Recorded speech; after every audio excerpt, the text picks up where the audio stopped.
Hello and welcome to the Marine Channel. My name's Jason and this is David. Now we're down here at Swanwick Marine and we're wandering around the boatyard this morning. It's a lovely day, and all of a sudden, David, you dashed off. You got all excited. You started rubbing the hull of this boat. I haven't got a clue what it is, so you're going to educate me. You're going to tell me what it is. I'm going to try and educate you. It's a tough job. So this is a Nelson Weymouth 42. Nelsons have an amazing history. They're not new boats by any stretch of the imagination. This boat's 1979. It's been lovingly looked after, as we'll see as we go over the boat. It's actually been re-engined, and again we'll see that as we go through. This boat has only had 2 owners since 2002, and in fact the chap who owns this one, believe it or not, has 2 of them. Another one sitting just over there. So the heritage behind these boats and the history is the Thornycroft family, who originally started Nelson and started building them, were commissioned by Baron de Rothschild, who lives on the Exbury estate on Beaulieu River. He wanted a boat that he could get across to Cowes to go to the yacht squadron at 18 knots, whatever the weather. And that really was the birth of the Nelson 29, and the following boat was the Nelson 34, which was a really popular one and sold hundreds and hundreds. They grew over the years, and the 42 here was pretty much the largest one. There is a 60, believe it or not, that was actually extended to become 60, based in Salcombe at the moment, but that was for sale fairly recently. Right, so this boat was designed, for a person, for a job. And then I guess other people latched onto it and went, oh, I could do with something like that. Because the weather's not great in the UK, no? No. I mean, once the boat was built and proven, it then became the main go-to boat for harbour masters, pilots. The Navy had a whole heap of them. Down in Dartmouth at the Naval Academy there's a whole fleet of them, which they use for training, obviously. And what's so good about this design that makes it? So fundamentally it's a really strong boat, and as we go around it, it's built commercially almost. I mean, if you look at the rubber fendering there, you don't find that on a Princess. That looks like almost you'd see on a lifeboat or a pilot boat, right? Exactly. Right, okay. Yeah, I mean, it's really heavy, solid boat. The hull isn't a planing hull. It's a semi-displacement hull. And if we let's walk along it, I think, okay. In fact. Nicely, this one's got a bow thruster there, which I suspect was probably a later addition. But what you will see, especially when we get to the transom, is the hull is more rounded. Right. So it doesn't plane, although it's a semi-planing boat, semi-displacement, so it will come up slightly with the right power. So compare this one with what we've got next to it, this modern... So this boat is basically a planing boat, so it's right. a deep V hull. Okay. So it's a very simple, it's like, 2 flat sides formed into a V. Yeah. And you get varying angles of that V, which affect its handling. Right. Now this boat, very different. It would roll a little bit more, I guess, because of its shape. But it's got this kind of keel here. So down here, we've got quite a deep keel, and that serves a couple of purposes. One, it protects the prop from any grounding. So if you come too shallow, it'll hit that first rather than hit your props, but also it gives directional stability. So as you're going along, it means the track doesn't wander. Right. But let's go and have a look at the back here. It looks a heavy boat, right? It will be substantially heavier than the comparable length modern boat. But if you look at this shape here, it's totally round. And luckily, let's just have a look at this boat, which conveniently is next door here, and here you can see very sharp edges, and if we look down here, we've literally got a V, right, hence the deep V. And if you go back to the Nelson, I mean, in the center line there, it's pretty flat. So was this kind of the first of this design, this kind of I think they'd had sort of similar things, but it was certainly revolutionary. Right. In starting out these heavy-duty workboats, and because they were so good, they got adopted as leisure boats as well. Right. And there's huge numbers of them around the world. But let's go and have a look aboard. I thought you might say that. I'll give you a leg up. I'll leap like that. We'll cut at this point, and by the magic of telly, we'll appear on deck. Right, David, well, you've lured me aboard this Nelson 42. Tell me, what are we looking at here? So here we're on at the aft deck. Now, the aft deck is actually on top of the aft cabin, so we're actually quite high up here. Yeah. It does feel a little bit like you're sitting on top of it rather than in it, but that's just part of its charm. The whole boat is really functional, and it's all very practical. it isn't a luxurious boat, to be perfectly frank with you, but it's just a solid, seaworthy, go-anywhere boat. So all these plastic ones will be back in the marina when this is still plugging away out there. I like that idea. So this is the upper helm, 2 helms obviously. It's not a flybridge technically because we are in the cockpit, but we are elevated, as I say, because we're on on top of the aft cabin there. So very functional instruments and controls. As I say, this one has been re-engined. It's got some Perkins Sabre 180s in there, and thoughtfully they've put electronic controls on there, so you haven't got the cables, so just really easy to use and manoeuvre. But all the basics are here. You've got your log, so depth and speed, autopilot, wheel, and basic instruments. Boy, look at this rudder angle. I mean, that just looks like it came out of a Lancaster or a Spitfire or something. It's great, isn't it? You know that's never going to go wrong. No, absolutely. Yeah. And that's a big old Ray Marine there as well, actually. Yeah, isn't it? I know it's an older one, but it's no, absolutely. It's pretty huge. It is a decent sized water, if I can get it off there. Yeah. There you go. So you get the feeling that, and I think you said this boat's had 2 owners in the last 20 years.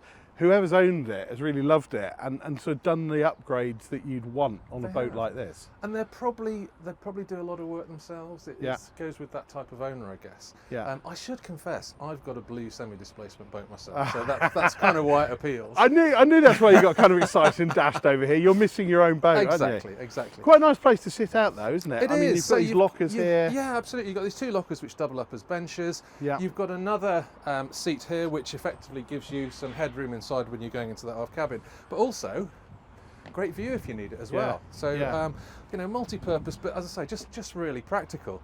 Let's have a look down the side. Okay, I'll go this way. Okay. I'm not going to race you. I'm always nervous when boats are on the hard because if I fall over, it's not a case of getting wet, it's a case of getting broken, isn't it? Okay, but I think, again, it's sort of commercial background shows, so we feel safe. We've got these really solid rails, but we've got grab rails on both sides. So if we're out in a really big sea, we're probably crouching and we're holding on like that. Yeah.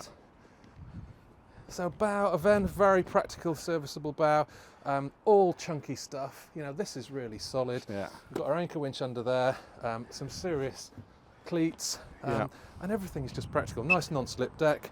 No teak, obviously. It's because it's all practical. It just has to work and be solid and reliable. And if you're into kind of rubbing down and maintaining, there's enough wood here, isn't there, to absolutely be going on with. Actually, this at the front is in really good condition. You can see with a bit of time, the whole boat would come up.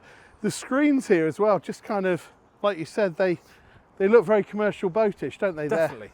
And I mean, you've got your wipers here, but look at those water washers. Yeah. That's copper hose. That's just solid, practical, reliable stuff. Yeah. Let's have a look inside. I'm kind of warming to it, I'm.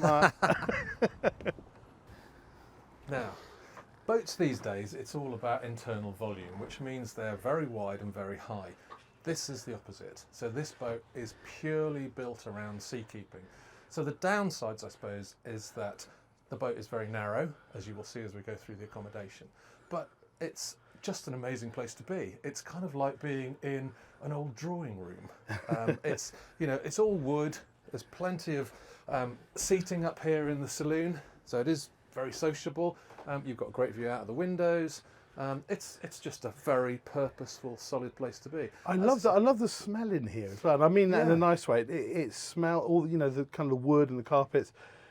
It smells very dry, but it smells like it's kind of lived a life and it'll take care of you. Absolutely, yeah, no, definitely. It's built to last. It's built to be solid.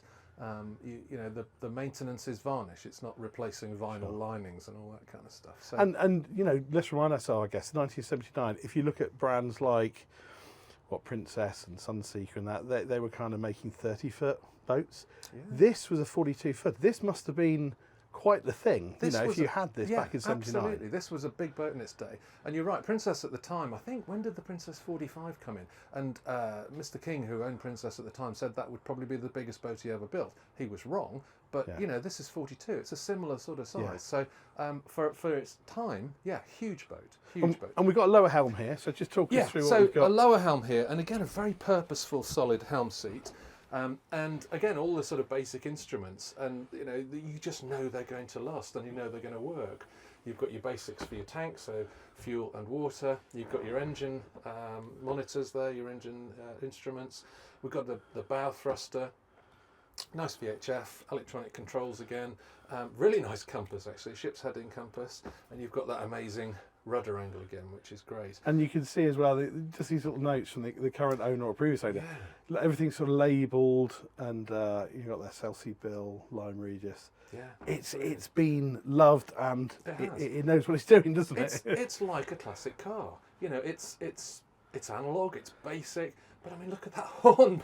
That is amazing. I won't press it; it'll frighten everybody in the yard here. But yeah, it's superb. And this boat has clearly been looked after. It's got, you know, we've got central heating in there. It's got a generator. The engines have been replaced, and we'll go down in the engine room in a little while and have a look round there. But you know, all its systems have been cared for over the years. Yeah. And the simplicity as well will hopefully give in reliability as well. So over here we've got. Again, another decent sized plotter, same as we've got upstairs. But let's go down, let's go and have a look down here.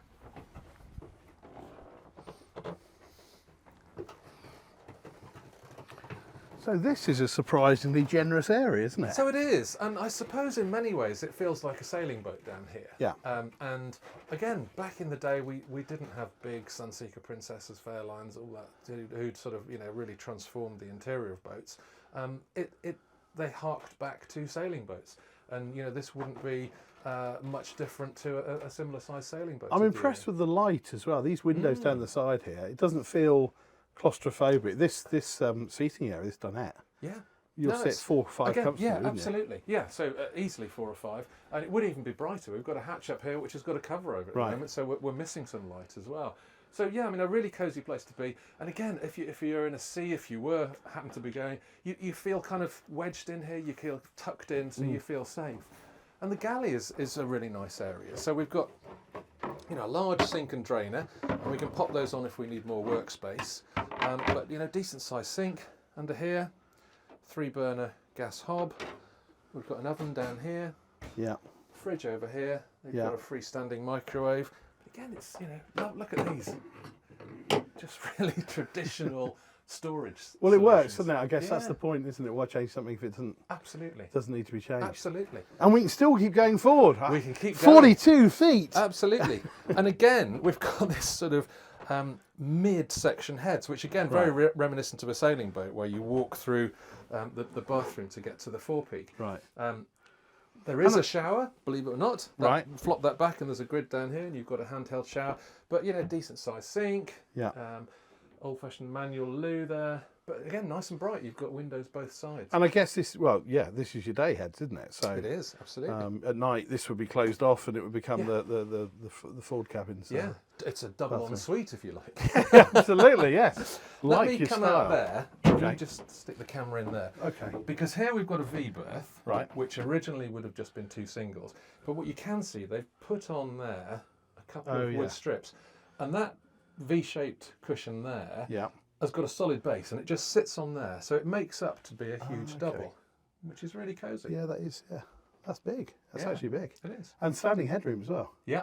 Well, for me anyway. You're taller than me. Yeah. But, hey, but again, you've got a hatch above there, so you get some light in, ventilation. It's obviously there's an escape hatch as well, but and some good storage here. Yeah. Plenty of stuff in there. And again, under the berth, there's storage there as well. Fantastic. But it just feels really cosy and warm.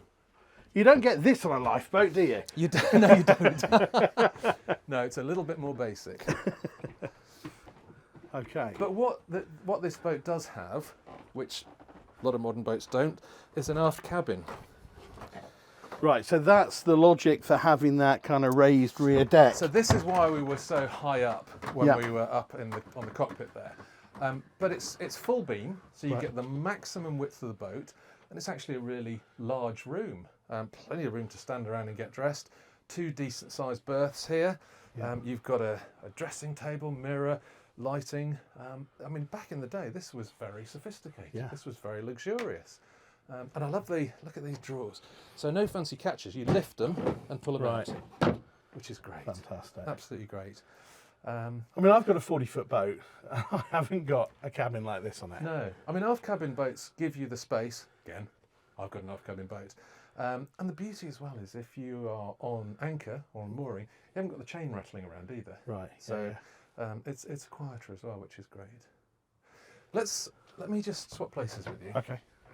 So here on this side, we've got some great hanging space and storage. Again, more there. And over here, we've got, stick your thing in there, Oh, okay. an ensuite, Yep. which is, is a bit dated, but it's all very functional. Yeah. So it's effectively a wet room. You've got your Absolutely. But it's a decent size. This is all the original stuff, isn't it? All these panels are original. Absolutely. Yeah.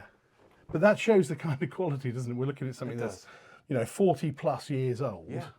And, you think about a house, you'd probably have replaced the bathroom 3 or 4 times just because it would have started to kind of fall apart. Yeah, definitely. So this is good engineering. Isn't it? Yeah, absolutely. Why don't we go back up and have a look in the engine room? All right, you go first because I know you get terribly excited. It's hulls and engines with David. I'm sort of galleys and master suites kind of guy,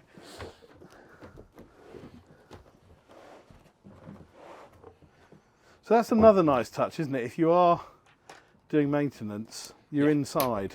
Absolutely. Yeah, I'm just thinking about fly bridges where you've got access sort of out on the... You're often in the cockpit, aren't you? Yeah. If I hop down Yeah. and just take the camera from you, Yeah, sure. give you a sort of tour around. Sure you don't want me down there? Well, do you know what? I'll Think manage. about it. I'll Think manage. about I'll it. manage. Okay, there you go. Thank you. So down here, we've got the 2 Perkins 180. They're Perkins Sabres.